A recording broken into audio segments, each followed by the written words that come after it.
ये वीडियो उन लोगों के लिए है जो ऐसा सोचते हैं कि भगवान की सेवा पूजा अर्चना करने से ही सब कुछ मिलता है, उनके आशीर्वाद से ही जिंदगी चलती है।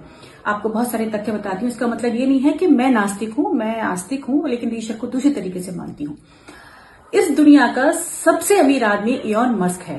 पूरी अमेरिका को खरीद सकता है, मैं अमेरिका सबको। वो पूरी तरीके से नास्तिक है, किसी भगवान को नहीं मानता, सिर्फ कर्म को मानता है। उसको कौन देने वाला है पता नहीं। भारत की बात कर लेते हैं। भारत में दो भाई हैं, मुकेश अंबानी, अनिल अंबानी।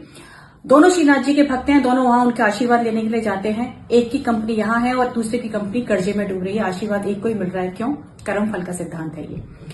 सुदामा जो है श्री कृष्ण के मित्र, बचपन से मित्र रहे और पूरी जिंदगी सुदामा की गरीबी में बीती। कब जाके उनको अमीरी हटी? जब उनके कर्म फल पूरे हो गए। चाहते तो श्री कृष्ण उनको शुरू में ही आशीर्वाद दे देते, हमेशा अमीर बना देते, नहीं बनाया ना। भारत की बर्बादी का सबसे बड़ा कारण धर्म और यहाँ के बाबा हैं। सबसे ज्यादा देश भारत जो है क्या है? धार्मिक है। और यहाँ सबसे ज्यादा आस्तिक लोग हैं, इसीलिए यहाँ पर सबसे ज्यादा मिलावटखोरी, सबसे ज्यादा बेईमानी, सबसे ज्यादा रिश्वतखोरी, सबसे ज्यादा बलात्कार, सबसे ज्यादा भ्रष्टाचार वो यहीं पर ही मिलेगा आपको भारत में। पूरे विश्व में और कहीं नहीं है इतना। और सबसे ज्यादा धार्मिक देश है। एक बात मैंने देखी, जो नास्तिक लोग होते हैं उनके अंदर किसी के प्रति कोई नफरत नहीं होती, कोई द्वेष नहीं होती। ये सबसे ज्यादा नफरत का काम, सबसे ज्यादा द्वेष का काम ये आस्तिक ही करते हैं। और एक गाली गलौज, फिर एक वीडियो बनाई थी वृंदावन की, आप देखना उनमें जो आस्तिक है, भगवान को मानने वाले, क्या भाषा का प्रयोग कर रहे हैं। ये सिखा रहा है आपको आपका धर्म। हाँ, चीन पता है क्यों नास्तिक बना? चीन सुपर पावर बना है तब से ही। जब से नास्तिक बन गया ना, सुपर पावर बन गया। उसको मालूम है कि धर्म के नाम पर ना लोग पाखंड ज्यादा करते हैं, असली धर्म को कोई मानते नहीं है।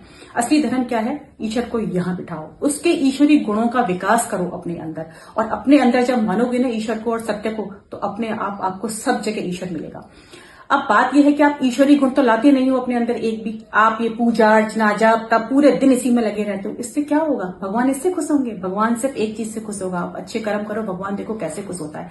और आपको अपनी जिंदगी बदलनी है ना, तो ईश्वर को यहाँ बिठाओ, सत्य का सहारा लो। सत्य ही ईश्वर है, सबसे बड़ा मंत्र है ईश्वर का सत्य। कोई मंत्र जाप मत करो, सत्य सत्य करो।